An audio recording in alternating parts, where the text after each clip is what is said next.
power and full of muscle. Hey, good morning. What was that?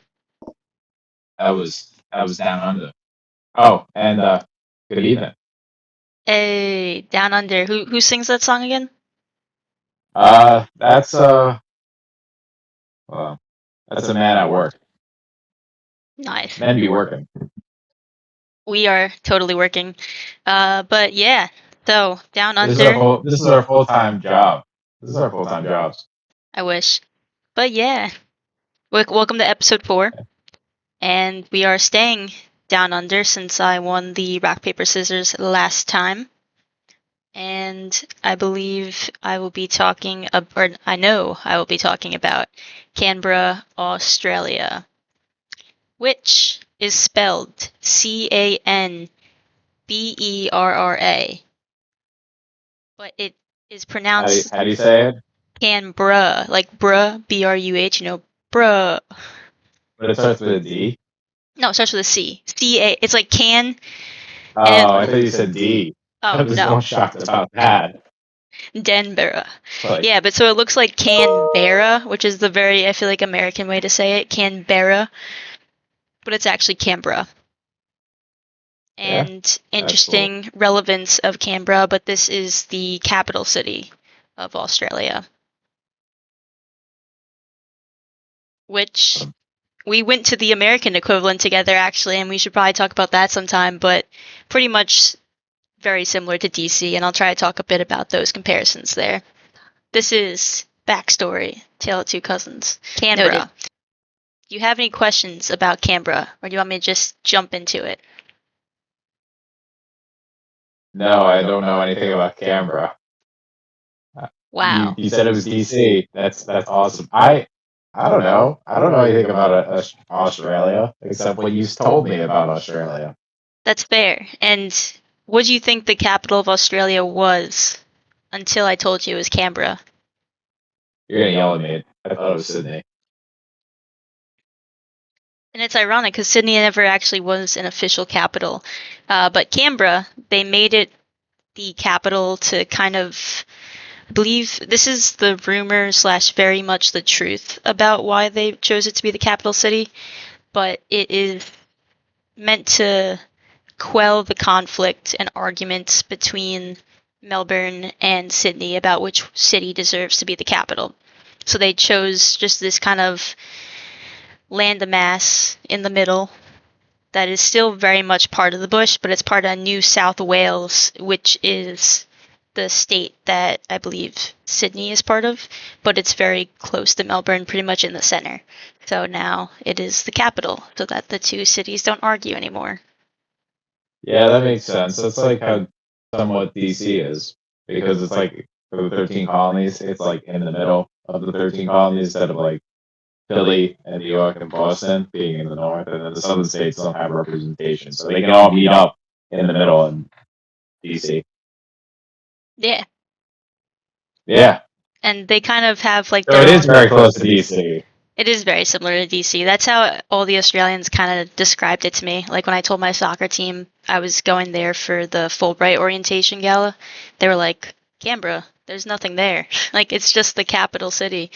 Like what are you doing in Canberra of all places to visit? But I don't know. Is there any like museums or anything like that? Like any like is that as big as DC with their museums? Definitely. Similar to DC in how they have like the free museums you can just access. They have a national gallery there that you can go into for free.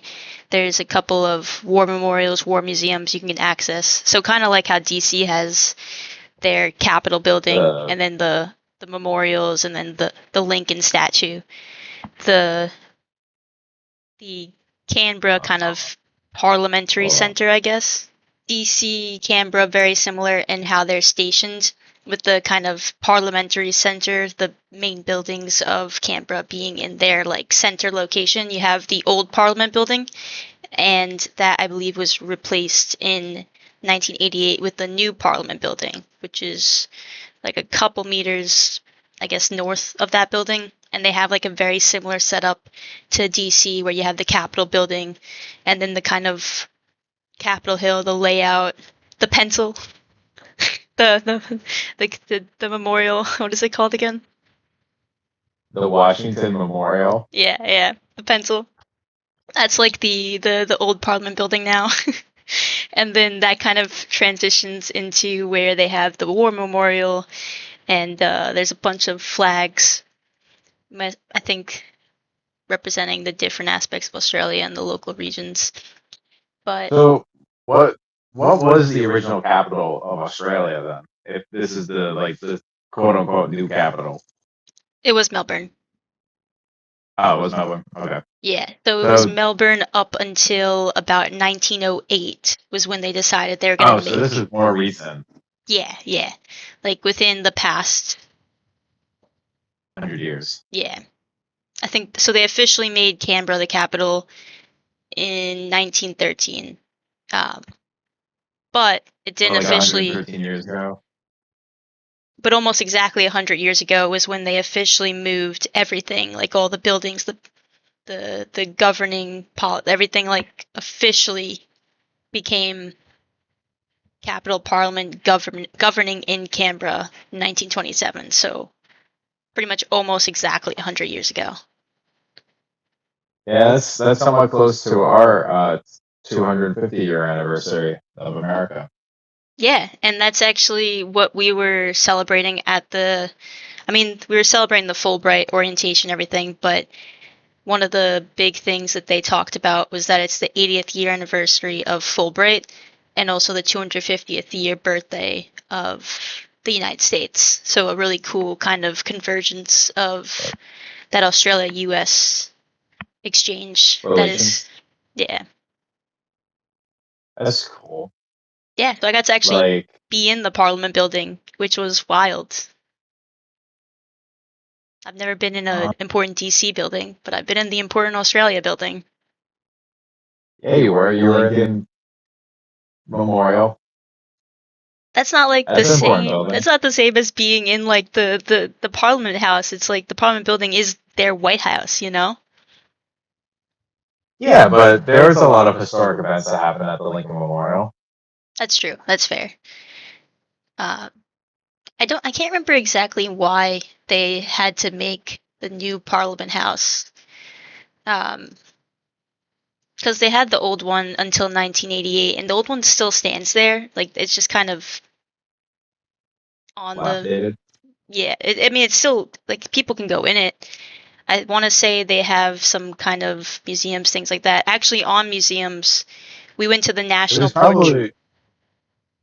It was probably like infrastructure reasons, because maybe, yeah. It's probably how they built the building, and then Australia probably has like really strict housing regulations, so it probably was like a bunch of like the building was probably made up a bunch of asbestos, and in like in the late 1980s, asbestos became super illegal, and they thought it was a hazard, so it's probably just easier to, instead of renovate the entire building, getting rid of all the asbestos, it was just easier to build another building.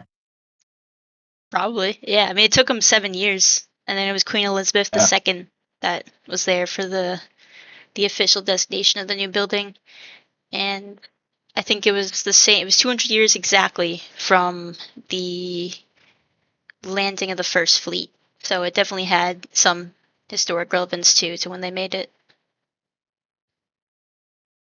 So 1788 or 1795? I think 1788, because I'm pretty sure 1988 was when they officially opened the new building. So they would have started in 83. 81. 81. You said 7 years. Oh, yes. You know, like 8 minus 7 equals 1. Yes. Oh, math. We all struggle sometimes. So it's a Friday here. But anyways, Canberra's the 8th largest city in Australia by population. Don't ask me what that population is. I do not know, but that's kind of cool. It's crazy. What is that population? I just told you I don't know. It's nothing like, it's probably the equivalent of the population in, DC. no, it'd be less than, maybe somewhat. I think DC is more largely populated. There's just not that many big cities. Like, it being the 8th largest city, it's probably behind, well, definitely behind Melbourne, which I correct from last episode. Melbourne is the most populated city at this time. Isn't Sydney have like 3 million people?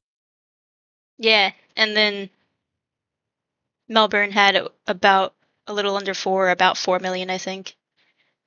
So like our biggest city is like double Yeah. size. So it definitely wouldn't be the equivalent of DC. Might be.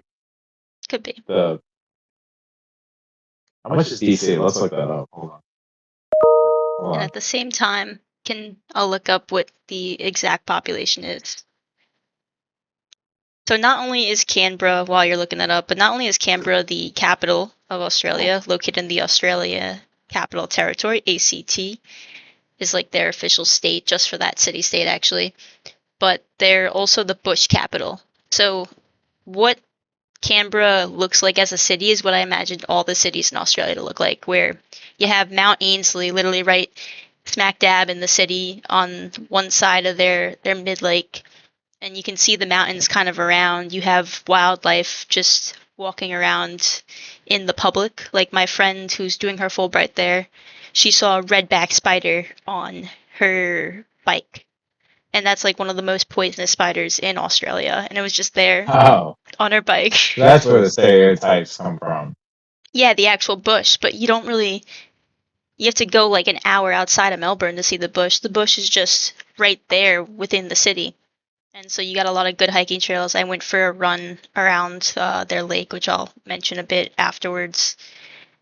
I saw my first kangaroo there at Mount Ainslie. We were walking on one of the trails, me and a couple of the other people from Fulbright. We had one of the Australian Fulbrighters with us. Otherwise, it was just a bunch of Americans.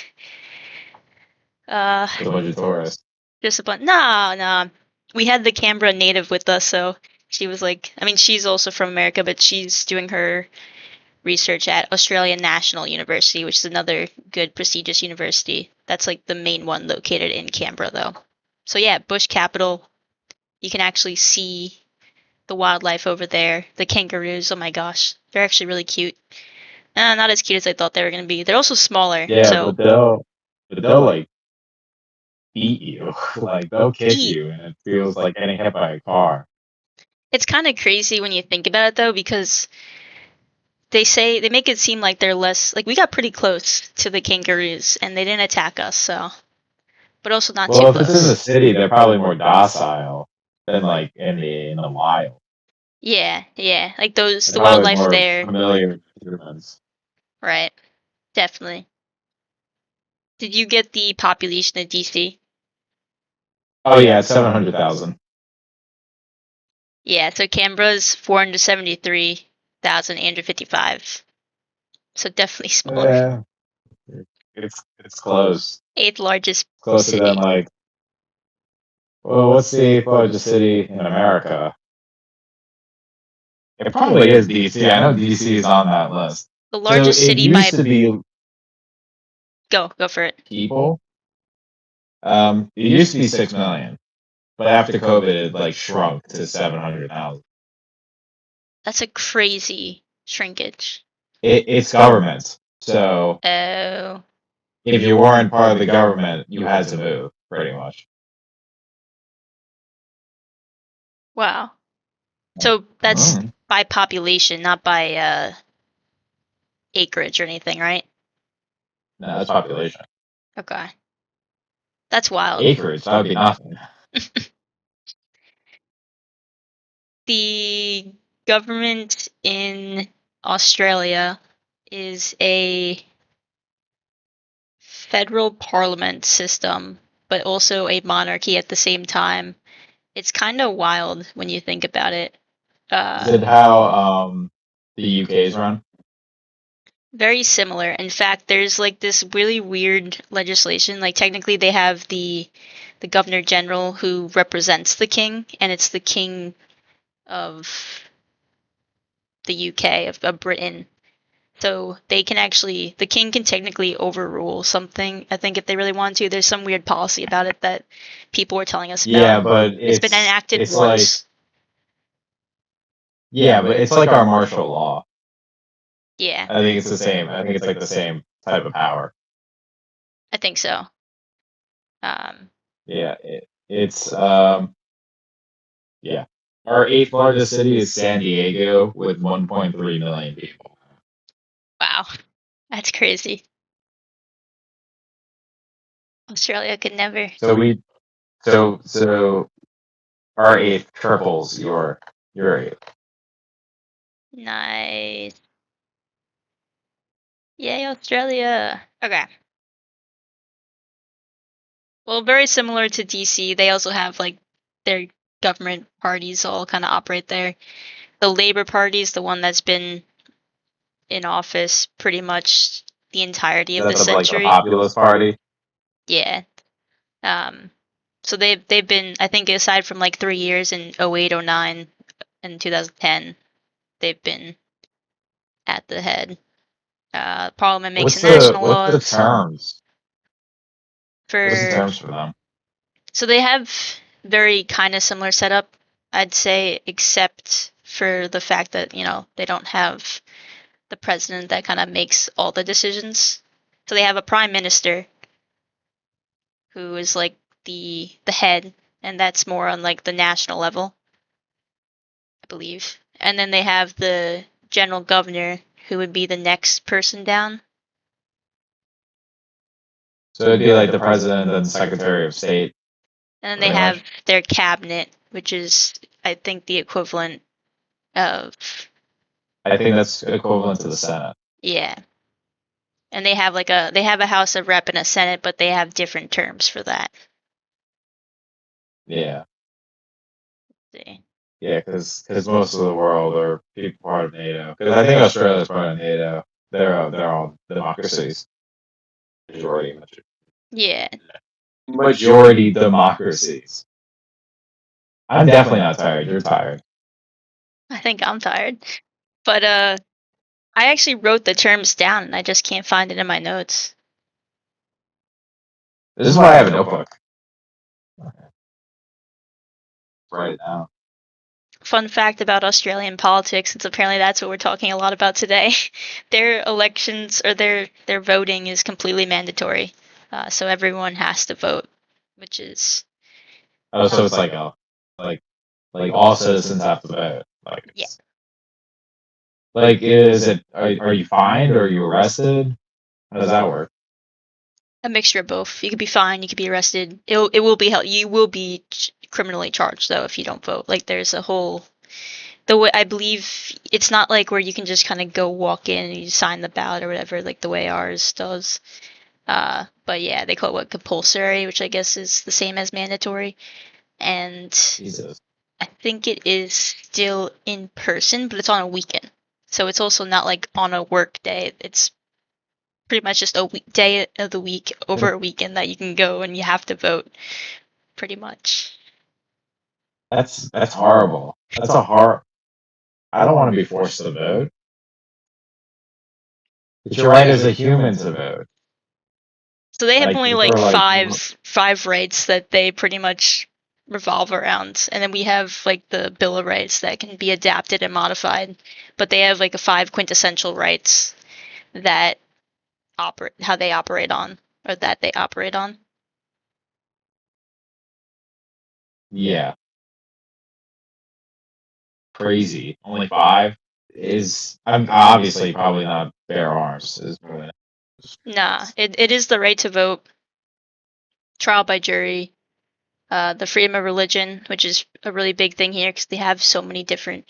I feel like they're more religious. I think the freedom of religion here seems to be more potent than or potent might be the wrong word, but it's more prominent, I believe is the word I'm looking for, Yeah. than in the States. Like it's I remember one of the American scholars at the orientation in Canberra had mentioned how they celebrate Chinese New Year is so much more legitimate than how we do it in the States. Yeah. Actually, the town that I'm doing next, actually, they celebrate the Chinese New Year. They have a festival for the Chinese New Year. Oh, It's actually kind of cool. that is kind of cool. That's really interesting. Yeah, which I was actually really surprised about. Yeah. It's like a weekend, and they have a festival for it. It's like supposed to be the Chinese New Year, but it's the Blossom Festival. It's just around the Chinese New Yeah. Year. Yeah. Where they kudos to them. That's awesome actually. Somehow this transitioned into looking at a lot of the politics of Australia, Well, it's but really it's not really politics. It's just government structure. yeah, which is definitely vastly Like different. you're not picking a side. You're just talking about how like it's just political science. You're That's just talking true. about political science. And whether or not it's good or bad, no. All politics aside, but it's kind of cool how they have that parliament system. It's definitely very unique. Not really unique, I guess, because that's how they operate in England and other. It's a culture shock for you. Do you have to vote? Nah, because I'm on. Because you're not a citizen. Yeah, I'm just here on a working visa. But they do have talks, I think, at some point when the primaries are going to occur in the States, and the Australian Fulbright committee mentioned that they'll have a lot of the Americans that are on the Fulbright kind of come and talk about the U.S. side of it, our perspective. Because people here have a very strong opinion about how U.S. politics are operated. I guess we would have strong opinions about how they do things too, but yeah. Yeah. We're not gonna go in. We're not gonna go into that. No. We'll talk about how it works. We're not gonna talk about how our opinions are. Yeah. It's the way furthermore about the voting, like the way that the US has electoral and it's kind of chosen by the people. It's a preferential voting system in Australia, so it's less by the people, like more very specifically focused, and parties can win, which I guess is similar to the US where parties can win. Um, Definitely not as campaign heavy as the US. And I think that is a result of how if everyone's required to vote right now, you have like the little man and the big man all coming to vote on that one day. And yeah, I guess because they probably have a lot more parties than we do. I know the UK also has a bunch more parties than we just have our pretty much the two parties. Like a Labour Party, a Green Party, conservatives, liberals. Conservative liberals, those always exist. There's probably a socialist. Yeah, I wonder if the socialist is similar to their Labour Party. Maybe. Yeah, Labor is probably unions. That stuff. Socialists would be like, yeah. Though I don't know if they have. I don't know if they even have like labor unions here. Though even just the types of. Well, if they have a Labor Party, then they probably have to have like some kind of union. That's true. Interesting. Yeah, less polarized. Cool. Australia politics. What? But yeah, the Parliament building is cool. It's big. It's pretty inside. They have really nice floor setup.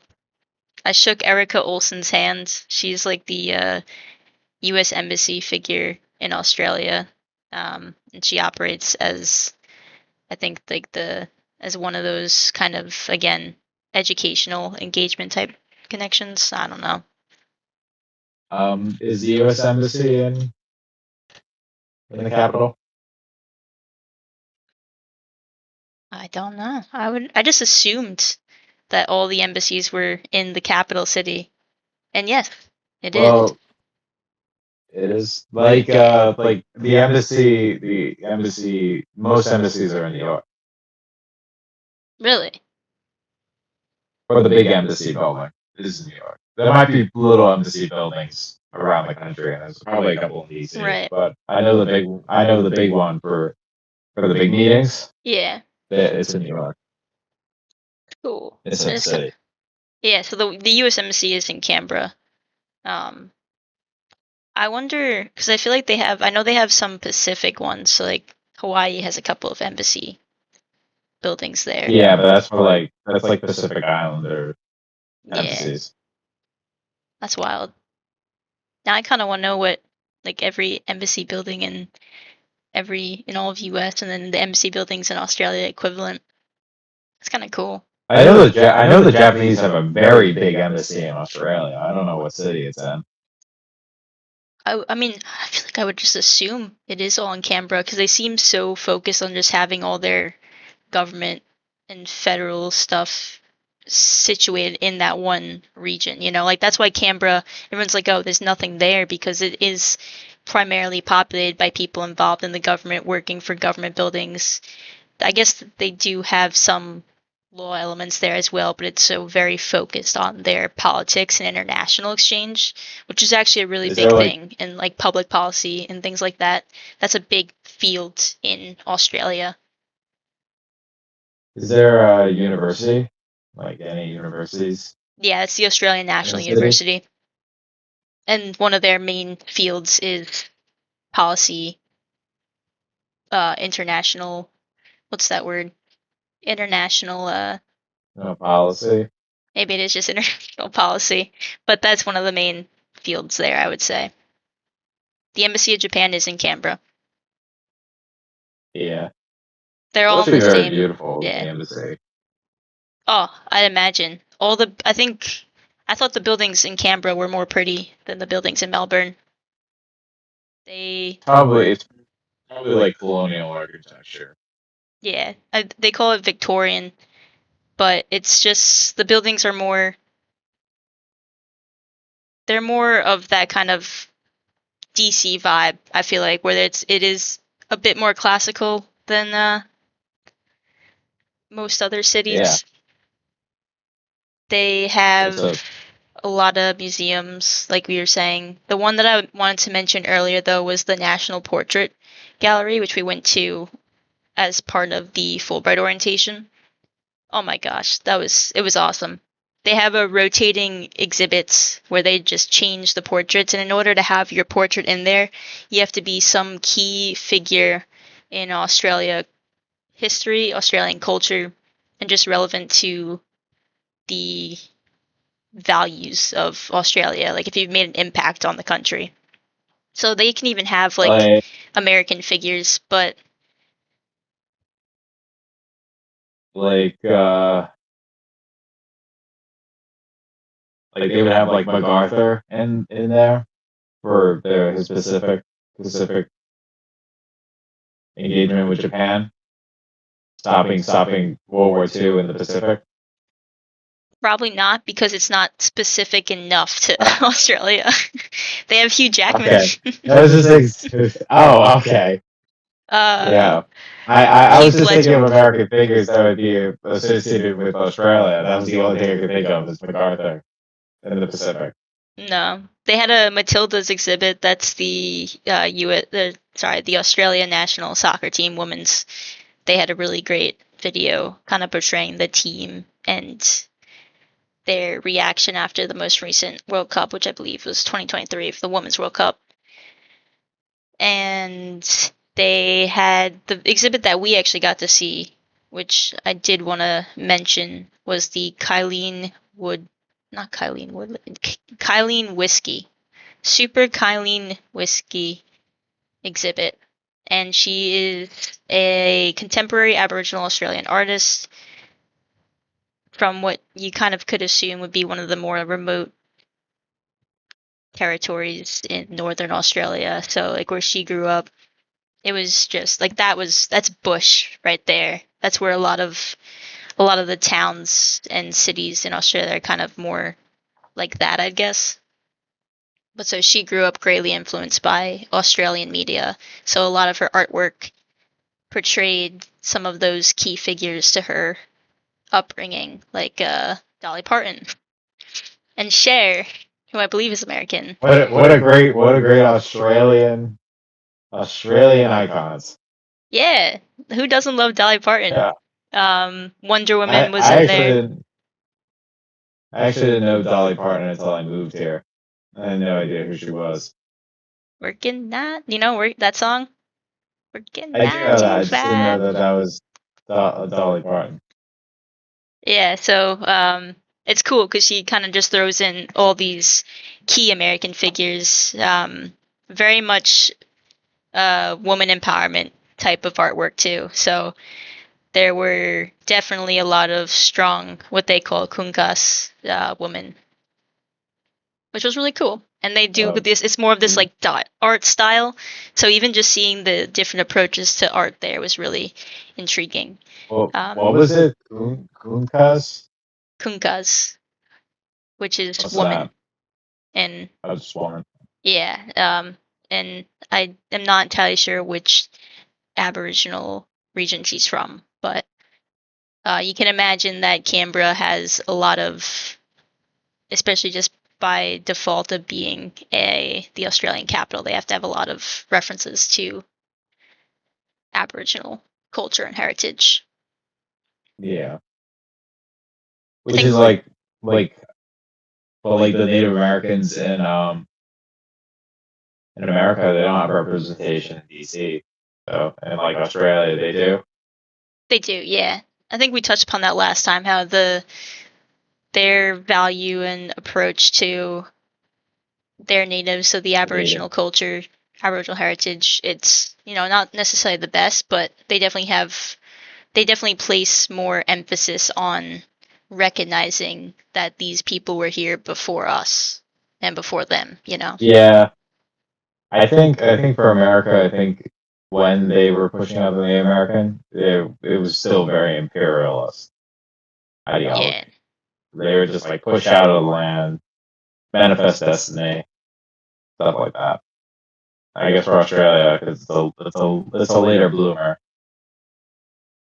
Yeah, and there's The not imperialist ideas. not as much land for them to really get pushed to. Like the entirety of Australia is just the coast, and so it's the eastern coast, which is where I'm at. That's where all the big cities are, and then you have Perth and Uluru and like all that out west.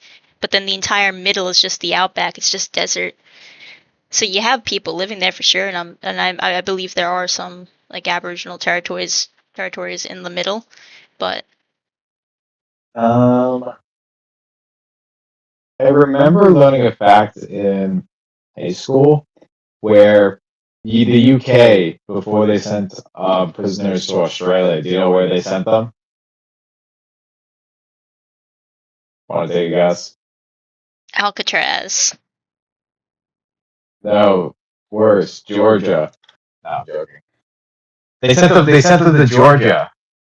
Georgia used to be a prison state. The country A or prison colony. No. The state. Oh. It was originally a prison state. Hmm. But once they figured out there was Australia, they took all the prisoners from Georgia because it was getting overfilled because it's Georgia and it's not as big as Australia. And they brought them over to Australia. Really good show on that note, Artful Dodger. That takes place in Australia and kind of touches a bit upon like how Australia served as the penal colony back in the 1800s, I guess. Was that 1800s? 1900s? Well, anyways, Artful Dodger, great show, filmed in Australia. I think there's only really like two other major facts about Canberra that I really want to talk about. One of them being that they're home to the only national space tracking building in all of Australia, which is wild because I didn't even know Australia was in the space race. Not that they necessarily are, but it's kind of cool. I think they're winning. You think they're winning? I don't think they're winning. Yeah, I don't think they're winning either. But they can track space from Canberra. Yay! Rocket ships. Which I guess, again, makes sense if you're going to centralize any type of development, go through the capital, which is kind of the center of what is argumentatively the more developed part of Australia. It's kind of crazy when you think Yeah. about it. Now that I've started getting out of the city more too, it's just insane that there's like nothing except for the coast, and you have some main roads, and Well, that's how America is. The most populated part of America is just the coast. that's true. But you also So, have yeah. like you have civilization in the middle, you know? Well, honestly, that's fair because when I did that road trip out west, the middle of our country is in desert. that's fair. That's fair. Like not- if you go it's to not- Arizona, it's just the coast you can live on. The Mojave you can't live in. Yeah, well, you can't live in any desert, right? But I don't know. It's you can still travel and find places every couple of kilometers versus here. You know, once you go like a couple 100 kilometers, there's like nothing. Um, so that was interesting. Yeah. And of course, back to the which you're going to talk about as well, the man-made lake that you mentioned. But they have one in Australia. And lakes are not important. They're not relevant. Lakes, rivers, they don't care about them as much in Australia compared to the US, where, like, if you go into those inland states and you go to the Midwest, especially, you know, those are their beaches. The lakes and the rivers are what they view as beaches. But Australia has so many nice, pretty beaches that definitely overpower all of the US. And so you don't get cool lakes, but they love the lake. Oh gosh, Lake Berkey Griffin. It was built. It was literally just built to be a like a centerpiece of the city. And Canberra used to be kind of split into two. So now it's like directly in the middle of the city. You have the state government, all those buildings on one side. Then you have the university and like more of the living nightlife side. Oh, okay. Not really much nightlife, but I'd say the living. Yeah, we'll just say the living side. So that was kind of interesting. Yeah, the government's dead. They're not people. Yeah, yeah. Or it's even like a good way of splitting that work and life, or what is it though? Work-life balance. Yeah, because you have work on one side of the lake, and then you kind of just exist on the other side. I don't know. Yeah. But I don't know. I forget how they made your lake. But this one, I can explain that. Oh, perfect, perfect. Well, this one they just built a dam on the Malanglo River, and yeah, then it filled the lake, and I was fortunate to get to run around that lake. I thought it was really pretty. I didn't even know it was man-made until later that night, and people kept talking about the man-made lake, and I was like, wait, Lake Griffin? It's man-made? And I said, yeah, it's man-made. Which makes sense, because I didn't really understand where the water came from, because the mountains are far enough away, and it's, yeah, you don't imagine lakes from what is considered the bush of Australia. Yeah. I think their deepest part is 18 meters, which is like 6 feet. So yeah, that's not that deep. Some people could stand. You can stand it for the most part. That's like the deepest part of it. They do a lot of water activities there, so kayaking, canoeing. I don't think they have jet skis here, which kind of stinks. I don't really jet ski, but I don't know. I feel like that's a quintessential water sport. Maybe not really the coast. Yeah. You might have more jet skis. I feel like I haven't seen any jet skis in Australia. Really? Do they have boats? Yeah, they got boats. Do they have boats? Of course they have boats. But I think I was pleasantly surprised with Canberra. I think maybe it was just because it was finally getting to visit somewhere else in Australia that maybe looking back it wasn't necessarily that impressive, and I really didn't explore that much of it. You know, I saw the Parliament building, which that orientation gala was awesome. Definitely very grateful to have had that experience, and to see how much value Australia puts on this Fulbright grant. For like that U.S. Australian exchange, getting to celebrate the 250th birthday of the U.S. That's wild, and feeling like an important person in their capital city. I feel like next time I go to D.C., I'm gonna get there and say, wow, I feel like I was treated so much better at the Australian capital city. Yeah. Yeah. People there are nice. I If don't I know. go, I'm not going to be important. Yeah, there's not much going on. I'd be interested in exploring the National Gallery though, or more museums here in general. I really like art museums. You can learn a lot about a country in a city just from going into their local museums for sure. Take advantage of the media and the arts that they have around there because that says a lot about the people. It's something I probably learned, which I think is super important. But yeah, that's Canberra. So the capital of Australia. Those were my fun facts. No more fun facts. Okay. Oh, it's the roundabout city. It is the roundabout city. There's a every other street is a roundabout, so it's very that's a fun fact. Roundabout city. It's the roundabout city. You don't understand. There's so many damn roundabouts, and that's damn DAM. Speaking of dams. Can you end the call now? Can we be done with this? I don't want to do this anymore. Do you mean it? No. Unfortunately, I don't. Okay, well, yeah, that's Canberra again, apparently. Yeah, alright. Woo! And next episode, we'll go back to the States and talk about a city in South Carolina again. Yeah, we're going to do, next episode is going to be Irmo, South Carolina. It's right next to Lexington. It's the continuation. And then we're going to go off to the next town, which is the capital city of South Carolina. Get wild. Woo! All right. Yeah, we're just going town to town. Yeah. We'll hopefully find more interesting things to talk about. But see you next time. Yeah. Bye.